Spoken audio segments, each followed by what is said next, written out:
We're in the Aquarian age of alliances, and with that comes a sense of agreement and agreeableness and a profound call to synthesis, because we're no longer in the age of the debate. Debates are the bait. A debate is the bait. In this Aquarian age now, to be at the top of this alliance energy, we have to do what the 5%ers, the nations of the gods and the earth say when they say add on. When you're coming into a situation to add on, it's not a debate. It's an information exchange. Even if you have two opposing views on a particular subject, you're there to add on. You're not there to subtract. This is a trick that one side has to be right and one side has to be wrong. There's more than one version of right. God is all. No matter how a person or a people discovered divinity, and regardless of what their grasp on divinity may be, is not an opposing viewpoint. It's another stone in the pyramid. It's another brick to the building. We're not here to subtract from one another. We're here to add on. If there's anything that we need to subtract, is the disagreeableness.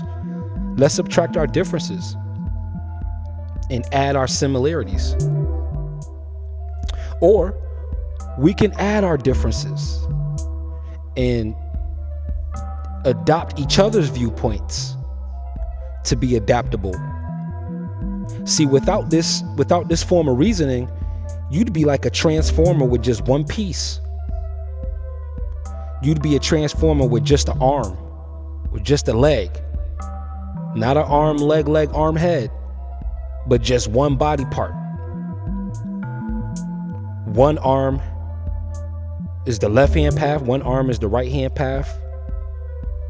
One foot, one leg might be orthodox, the other leg might be occult. All the body parts in the spiritual kingdom, they don't have to be the same. You're building on a body of knowledge. So it's going to take knowledge of various schools of thought. And this is the problem that a lot of religions run into, because they don't necessarily expand beyond their own philosophy or their own theology. They just take their one book or their two books and they clutch that and pronounce the entire world as wrong. We have to get away from this, because the only thing this led to is wars and people killing each other in the name of God. Killing each other in the name of God. Killing in the name of a God who said thou shalt not kill, but that same very God that said thou shalt not kill ordered killings. Look at the book of Joshua, and then look at the books of Moses before that, and you'll see what I mean.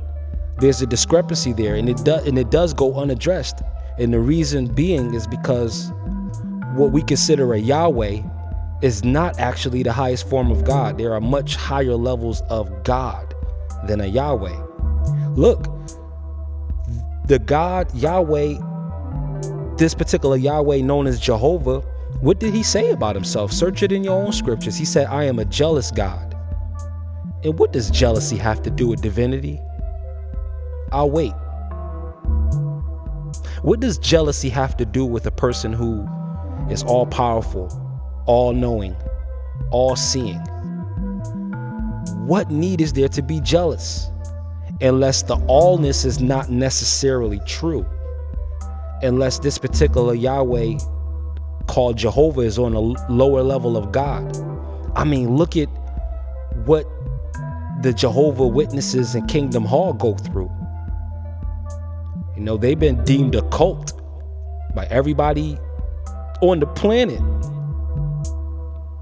You know, no one is willing to vouch for Joseph Smith. And this is all under the Jehovah. You even have sets of Jews fighting against each other now.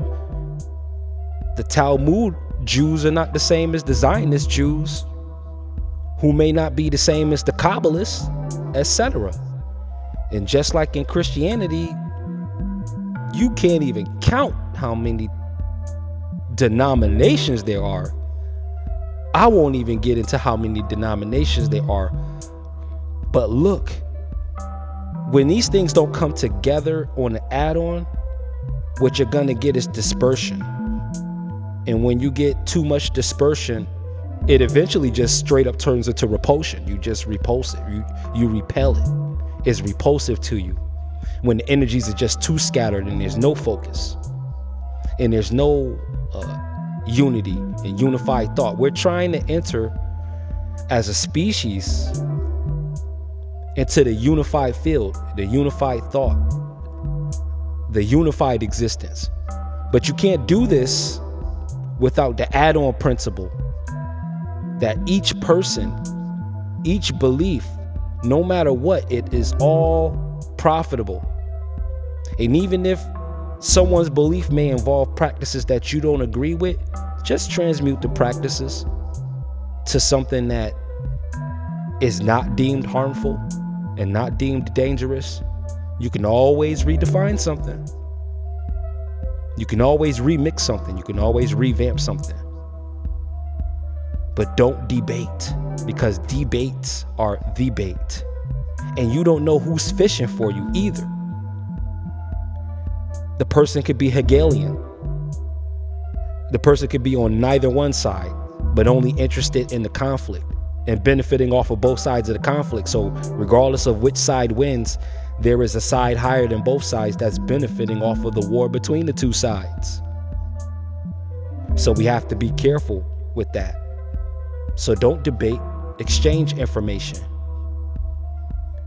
Go into any conversation with the energy and the mindset that both of you are right. You're just here to discover the different diversity of righteousness. That is not just one form of righteousness.